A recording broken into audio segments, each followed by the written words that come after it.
जय हिंद, जय भारत, जय उत्तराखंड। नमस्कार, मैं अजय नौटिया भारत न्यूज टाइम में आपका स्वागत करता हूँ। देखिए, मेरे पीछे धरना स्थल है जहाँ छठा दिन है धरने का और सामने से एबीवीपी कार्यकर्ताओं का हुजूम निकल रहा है।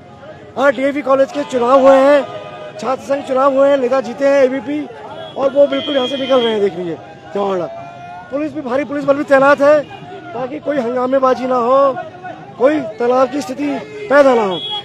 लेकिन देखिए, गाड़ियों के ऊपर बैठे हुए हैं, गाड़ियों के ऊपर बैठे हुए हैं। देख लीजिए, ये बिल्कुल देख लीजिए, देख लीजिए, देख लीजिए, देख लीजिए। कानून भी सामने है और कानून की धज्जियां भी सामने उड़ रही है। इससे अच्छा उदाहरण अब क्या देखेंगे भाई। जश्न मनाना अच्छी बात है, लेकिन कानून हाथ में लेने की इजाजत किसी को भी नहीं है। मैं गाड़ी का नंबर आपको दूंगा, पीछे देखिए, देखिए ये गाड़ी का नंबर देखिए, ये क्यों 07 BD 1040, ये गाड़ी का नंबर है। देखिए आगे, देख लीजिए। बस जश्न मनाया जा रहा है, जश्न। अब जश्न की परिभाषा क्या है, ये एक बड़ा सवाल है। पुलिस भी लाचार नजर आ रही है, क्या करे भाई। देख लीजिए, देख लीजिए, देख लीजिए, देख लीजिए, देख लीजिए, देख लीजिए भाई। तीसरे दशक का उत्तराखंड, तीसरे दशक का उत्तराखंड है ये हमारा, तीसरे दशक का उत्तराखंड। देख लीजिए, देख लीजिए गाड़ियों पर, ये तीसरे दशक का उत्तराखंड है। कहीं ना कहीं टकराव ना हो, उसको देखकर आज कानून भी लाचार नजर आ रहा है, कानून भी लाचार नजर आ रहा है। क्योंकि रेला जा रहा है, क्या करे भाई, क्योंकि भीड़ की कोई पहचान नहीं होती। ये भीड़ तंत्र है, ये लोकतंत्र में एक डेफिनेशन होती है भीड़ तंत्र की। देख लीजिए, भीड़ तंत्र सामने से निकल रहा है और भीड़ तंत्र को देखकर कहीं ना कहीं कानून के रखवाले भी मुग्ध दर्शक हो जाते हैं। देख लीजिए सामने, मैं पीछे ले जाऊंगा आपको, देख लीजिए, कानून के रखवाले भी हैं, भीड़ तंत्र भी है यहाँ पे। देख लीजिए सामने से, सामने देख लीजिए, देख लीजिए, देख लीजिए, जहाँ भी है किसी तरह की अप्रिय घटना ना हो, इसको लेकर पुलिस के सामने भी चुनौती थी, एक चुनौती थी।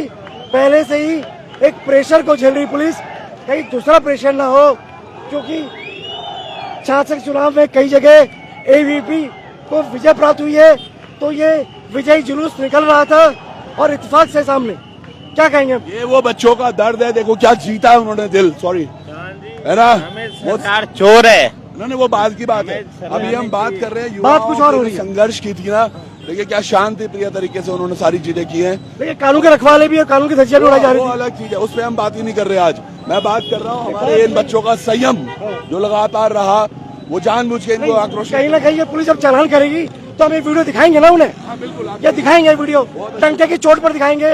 और जो एसपी ट्रैफिक है लोकजीत सिंह, अगर देख रहे हैं, एसपी ट्रैफिक लोकजीत सिंह भी तस्वीर को देख लें और बताएं कि बताएं भाई क्या है ट्रैफिक, परिभाषा क्या है। कानून हाथ में लेने की किसी को भी इजाजत नहीं है, वो चाहे बेरोजगार संघ हो, चाहे वो एबीवीपी हो, किसी को कानून हाथ में लेने की इजाजत नहीं हो, चाहे वो पुलिस ही हो, किसी को कानून हाथ में लेने की इजाजत नहीं है।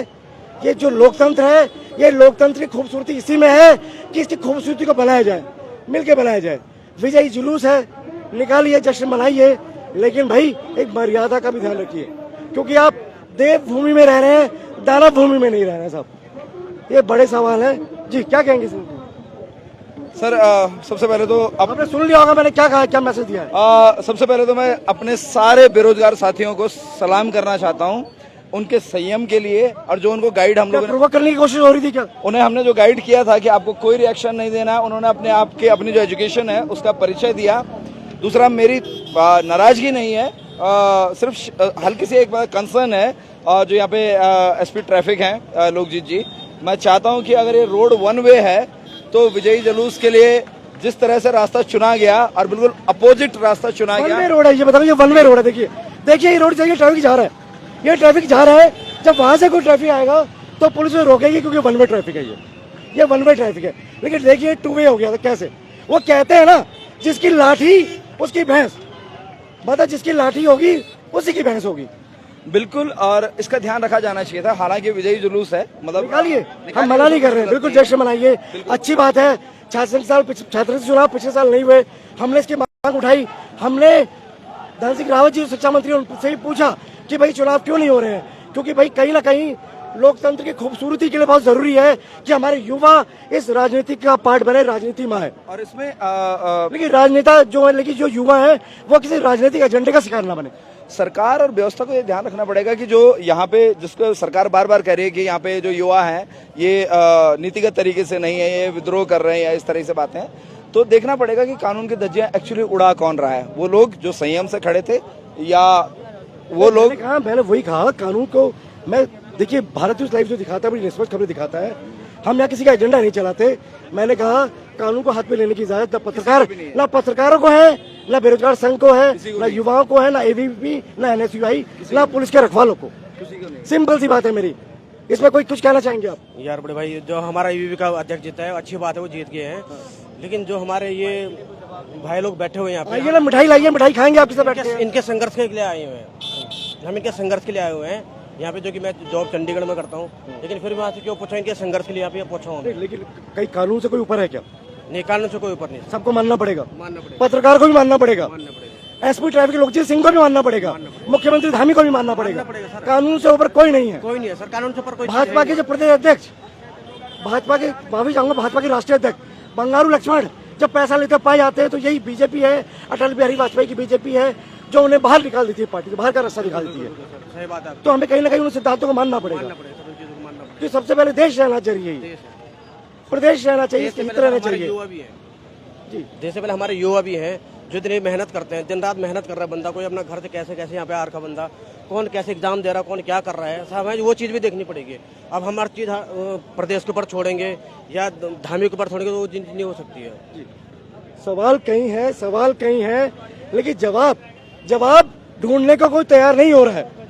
बस एक ही मुहावरा सबके गूंज रहा है, जिसकी लाठी उसकी भैंस। अब ये लाठी किसकी है, ये भैंस किसकी है, यही सबसे बड़े सवाल हैं। ये पुलिस को ट्रेनिंग जो दी जाती है, पुलिस के रखवाले हैं, कहीं ना कहीं उनको भी फ्री हैंड नहीं दिया जाता, उनकी जो शक्तियां हैं उनको भी फ्री हैंड नहीं किया जाता। नहीं तो यही पुलिस है, ये पुलिस के रखवाले हैं जो आपदा और चुनौती से निपटने में सक्षम है। तो भला ये आपदा कितनी बड़ी है इनके लिए। लेकिन कहीं ना कहीं इनके हौसलों को भी पस्त करने का काम किया जाता है, पुलिस सिस्टम के हौसले को भी पस्त करने का काम किया जाता है। तो मेरा सबसे बड़ा सवाल यही है, यही एक्सप्रेशन है कि भाई उत्तराखंड में जो हो रहा है, देख लीजिए मोदी जी, देख लीजिए प्रधानमंत्री नरेंद्र मोदी जी, किस तरह से आपके सेनापति आपकी योजनाओं और आपके सपनों को पलीता लगा रहे हैं, किस तरह पलीता लगा रहे हैं, किस तरह जो आपका नाम है। और एक बार आपको मंथन करना पड़ेगा, जो आप 400 पार का नारा देने के बाद 240 के फिगर में निपट जाते हैं, तो कहीं ना कहीं इसके जिम्मेदार जो हैं वो आपके सेनापति और ये आपके यही मंत्री, यही विधायक, यही सिस्टम है जो कहीं ना कहीं आपको मजबूत नहीं कमजोर करने का काम कर रहा है। जय हिंद, जय भारत, जय उत्तराखंड। मेरे साथ सहयोग कर रहे थे कैमरा पर्सन शिववर्धन सिंह, उनके सहयोग से आप पूरा लाइव देख रहे थे।